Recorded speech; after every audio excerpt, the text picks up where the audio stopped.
Pada kesempatan kali ini kita akan belajar tentang kisah keteladanan Nabi Ibrahim dan Nabi Ismail.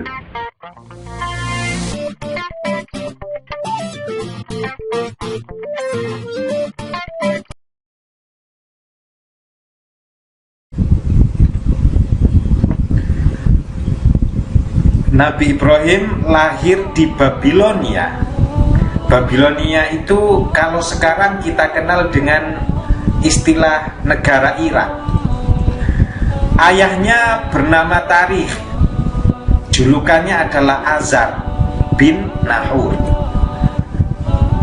Nabi Ibrahim sejak kecil hidup di lingkungan yang penuh kemusyrikan dan penuh dengan kekufuran.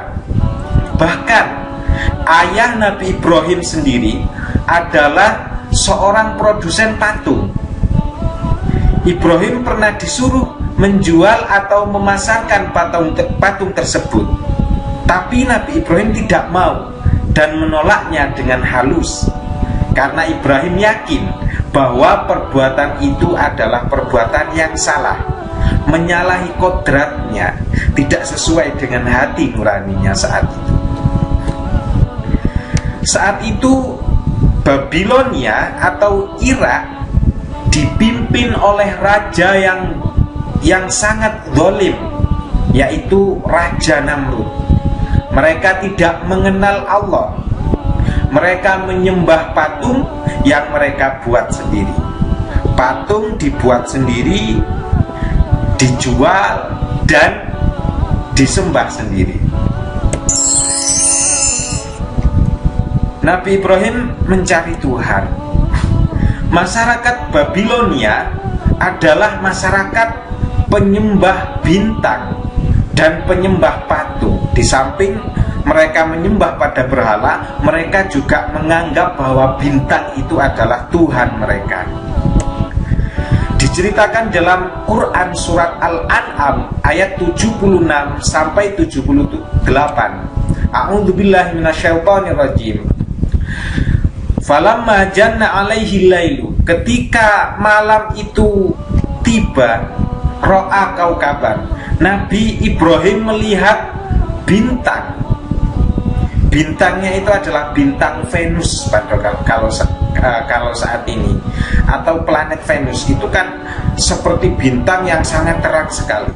Qala hadza rabbi, Nabi Ibrahim berkata, hadza rabbi, ini adalah Tuhanku, sebagaimana Tuhan-Tuhan yang diakui Tuhan yang diakui oleh masyarakat Babilonia pada saat itu.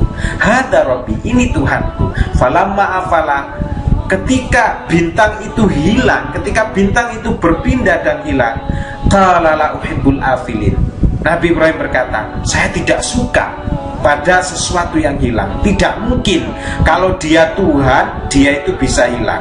Terkadang terbit, terkadang hilang. Ini tidak mungkin. Sifat Tuhan tidak seperti itu.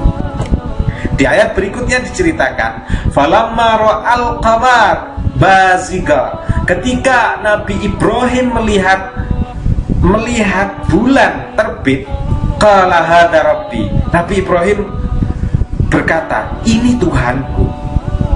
Nah, kalau tadi bintang besarnya sekian, sekarang ada bulan. Bulan itu lebih besar daripada bintang secara pandangan mata.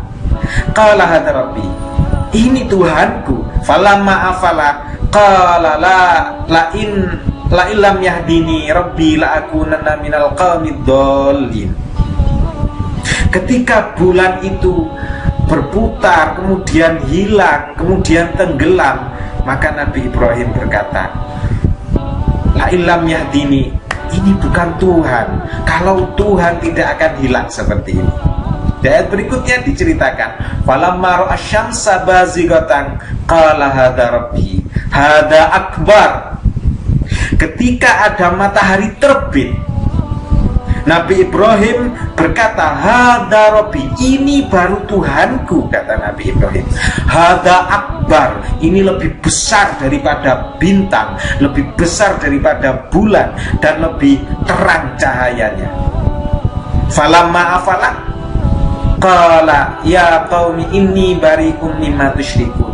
Ketika matahari tersebut tenggelam, hilang dan tenggelam, timbul dan tenggelam, maka Nabi Ibrahim berkata, qala ya qaumi inni bari'um mimma tusyrikun, wahai kaumku, wahai orang-orang Babilonia pada saat itu, inni bari'um, saya merdeka dari sesuatu yang kalian sekutukan.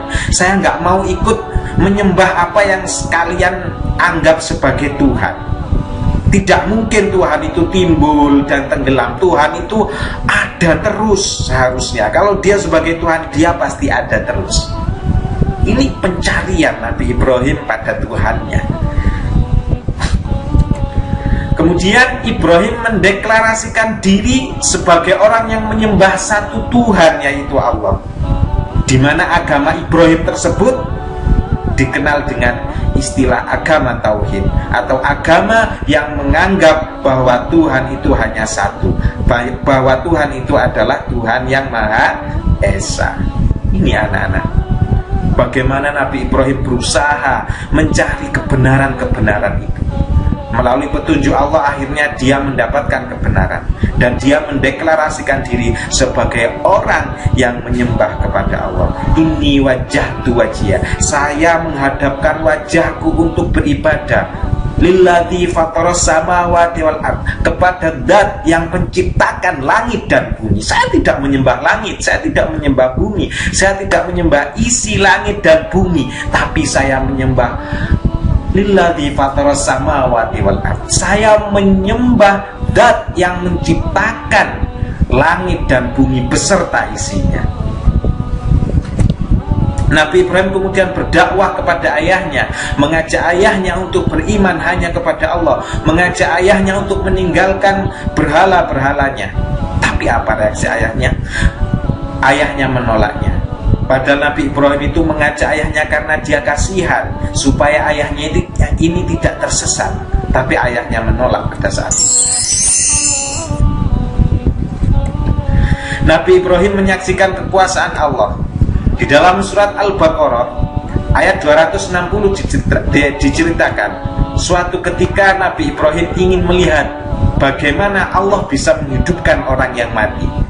Bagaimana orang mati bisa hidup? Mana mungkin? Wa in qala Ibrahim, ketika Nabi Ibrahim berkata, Rabbi arini, wahai Tuhanku, perlihatkan kepadaku, kaifatuhil mauta, bagaimana caranya engkau bisa menghidupkan orang yang sudah mati.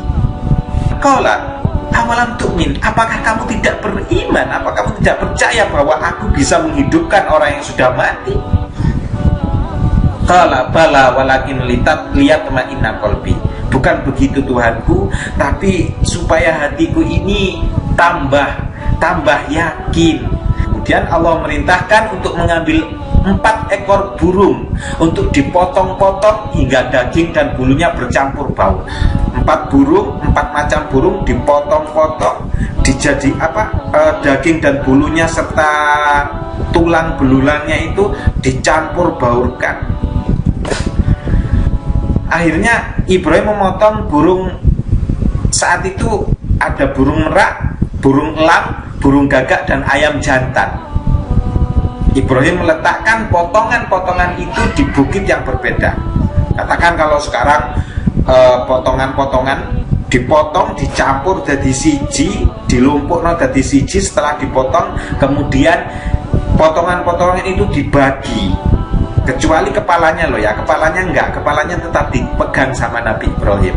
Dibagi, ada yang taruh di bukit atau di Gunung Semeru, ada yang taruh di Gunung Yogyakarta sana, Gunung Merapi, ada yang ditaruh di gunung sini, di Gunung Arjuna dan lain sebagainya.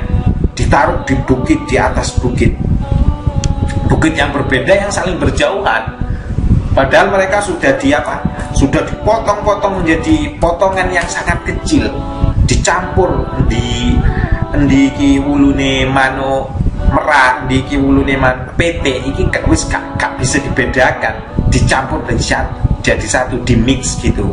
Akhirnya apa? Akhirnya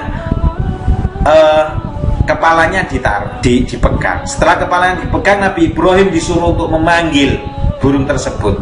Dipanggillah sama Nabi Ibrahim. Akhirnya potongan-potongan jasad burung dan bulunya serta tulangnya itu moro kabeh nang Nabi Ibrahim. Langsung pada saat itu juga bisa hidup. Begitu cara Allah menghidupkan makhluk yang sudah mati. Kemudian Nabi Ibrahim menghancurkan berhala. Raja Namrud adalah raja yang sangat zalim dan kejam. Semua penduduk Babilonia harus mentaatinya. Nabi Ibrahim berdakwah kepada penduduk Babilonia, tapi mereka menolak. Akhirnya Nabi Ibrahim menunjukkan kelemahan berhala yang mereka anggap sebagai Tuhan. Bagaimana cara menunjukkannya? Jadi pada saat itu budaya orang-orang Babilonia itu setahun sekali mereka itu punya hari raya, di mana hari raya itu, kalau pas hari raya itu semua penduduk negeri keluar semua, keluar untuk berburu, pesta, lomba dan lain sebagainya lah istilahnya. Lomba atau pesta berburu, dan mereka itu pergi ke hutan semua berburu. Tapi Nabi Ibrahim tidak ikut berburu pada saat itu. Nabi Ibrahim punya ide cemerlang, punya siasat untuk menunjukkan kelemahan Tuhan mereka. Nabi Ibrahim pada saat itu menyiapkan palu yang besar, kapak yang besar. Kemudian pada saat itu Nabi Ibrahim pergi ke tempat ibadah mereka. Ada beberapa berhala pada saat itu. Ada berhala paling besar, kemudian ada berhala agak kecil, berhalanya pada saat itu berbaris. Kemudian sama Nabi Ibrahim semua berhala di pinggir-pinggir itu yang kecil-kecil itu dihancurkan sama kapak, dihancurkan semuanya. Disisakan satu berhala yang paling besar sendiri. Kemudian tadi palunya tadi dikalungkan di atas berhala yang paling besar, di pundak berhala yang paling besar, dikalungkan. Kemudian ketika mereka pulang dari berburu, mereka ke tempat pemujaannya, mau mempersembahkan hasil buruannya kepada Tuhan mereka, yaitu berhala-berhala yang tadi telah dihancurkan sama Nabi Ibrahim tadi. Mereka kaget. Siapa yang berani menghancurkan Tuhan-Tuhanku ini? Siapa yang berani? Nah, mereka mencari pelakunya. Akhirnya mereka dapat kabar bahwa ada satu pemuda yang tidak ikut dalam pesta perang tersebut. Pasti dia panggil. Siapa dia? Ibrahim. Nah, Raja Namrud marah memanggil Nabi Ibrahim, suruh mendatangkan Nabi Ibrahim, panggil Ibrahim. Nabi Ibrahim dipanggil, diinterogasi. Kemudian Nabi Ibrahim, kamu yang menghancurkan berhala-berhala ini? Bukan. Nabi Ibrahim dengan santainya menjawab, bukan. Loh, siapa? Kalau bukan kamu siapa? Hanya kamu di penduduk negeri ini, hanya kamu yang tidak ikut berburu. Bukan saya. Siapa? Ya, itu yang berhala paling besar itu yang menghancurkan gitu. Loh, gak mungkin. Mana mungkin ada berhala bisa menghancurkan berhala-berhala yang lain. Apa kata Ibrahim? Nah, itu buktinya kapaknya itu ada di leher berhala yang paling besar. Itu buktinya kalau dia yang bogemi, yang malui berhala-berhala yang kecil yang lainnya. Mungkin dia cemburu karena kalian menyembah tidak hanya pada yang besar, yang kecil-kecil juga kalian sembah, makanya dia marah, cemburu, tidak mau gitu. Gak masuk akal kamu itu Ibrahim, itu kata Raja Namrud.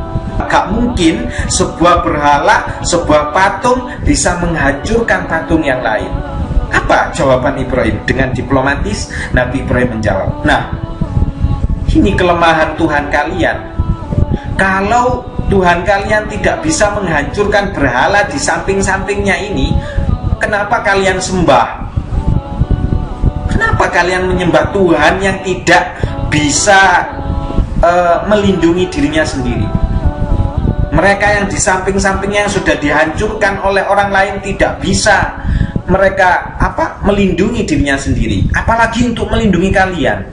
Lantas kenapa kalian sembah? Akhirnya mereka merasa marah, semakin marah. Dan Raja Namrud pada saat itu menyuruh orang-orang yang ada di situ untuk mencari kayu bakar di hutan. Ditumpuk kayu bakar seperti kayu unggun, Nabi Ibrahim disalib di tengah-tengahnya, digantung di tengah-tengahnya, kemudian dibakar Nabi Ibrahim pada saat itu dalam keadaan hidup-hidup. Tapi apa? Karena Nabi Ibrahim adalah utusan Allah, kehendak Allah terjadi. Api yang menyala-nyala yang berkobar tadi tidak bisa membakar Ibrahim, tidak bisa. Kenapa? Karena api tersebut sama Allah disuruh menjadi dingin. Ya narukuni, wahai api, kuni bardan wasalaman. Wahai api, jadilah kamu dingin dan kamu tidak bisa membakar Ibrahim. Kayu bakarnya pastinya kayu bakar terbaik dari hutan, sudah kering-kering, siap untuk melepuhkan sesuatu yang dibakar, tapi tidak bisa membakar Nabi Ibrahim. Kenapa? Karena atas kehendak Allah.